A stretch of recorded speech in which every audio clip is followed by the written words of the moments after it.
আমি এখানে একটা বিশেষ বিষয় বলবো, সেটি হচ্ছে যে আমাদের এই যে বিমানের যে স্লটগুলি করা হয়, কয়দিন পরে বিমানের শিডিউল আসবে, দেখা যাবে যে আমাদের এটাকে 3টা ভাগে ভাগ করা হয়, প্রথমাংশ, মধ্যাংশ এবং শেষ অংশ।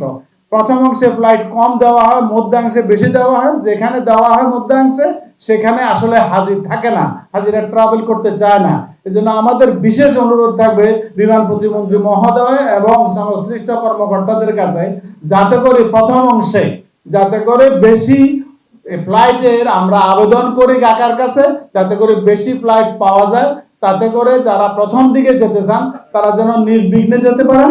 আর শেষের দিকে গিয়ে ফ্লাইট একটু বাড়ায় রাখো, মাঝখানের জন্য ফ্লাইট কম রাখা হয়, তাতে করে ফ্লাইট বারবার ক্যান্সেল করতে হবে না, স্লট ক্যান্সেল করতে হবে না, জরিমানা দিতে হবে না। ধর্ম বিষয়ক মন্ত্রণালয়ের কাছে আরেকটি আবেদন আছে।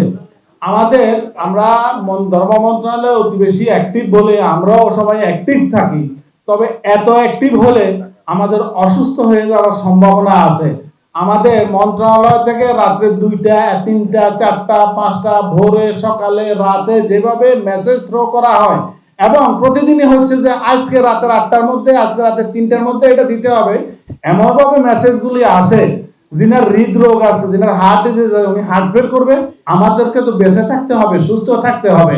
আমি যখন সভাপতি ছিলাম তখন হজ করতাম 3 মাস, আর এখন হজ হয় সারা মাস।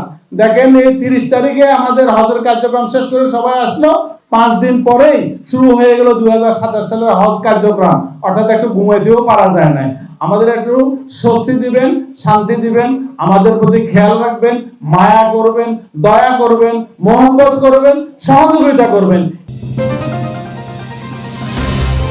চ্যানেল বি+, নতুন সূর্যোদয়, নতুন বাংলা।